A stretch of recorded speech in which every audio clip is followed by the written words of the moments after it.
ang aming ihabang buhay na hindi kami mag-iwan.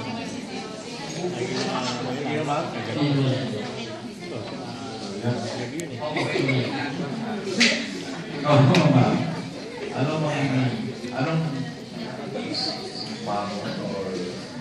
pangako mo kay Sir?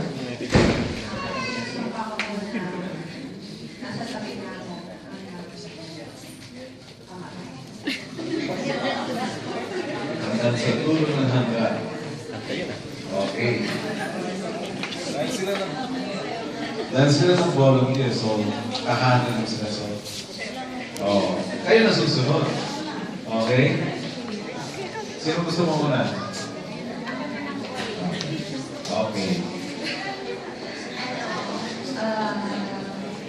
Godmother, godchild, and godwife for my husband. Tsaka, Make it loud.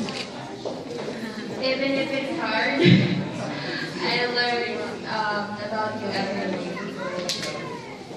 Understand you every day. And love you every day.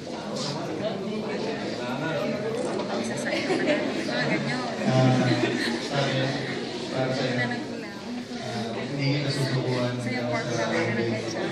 ang malamig ka sa araw, bawat minut sa bawat oras.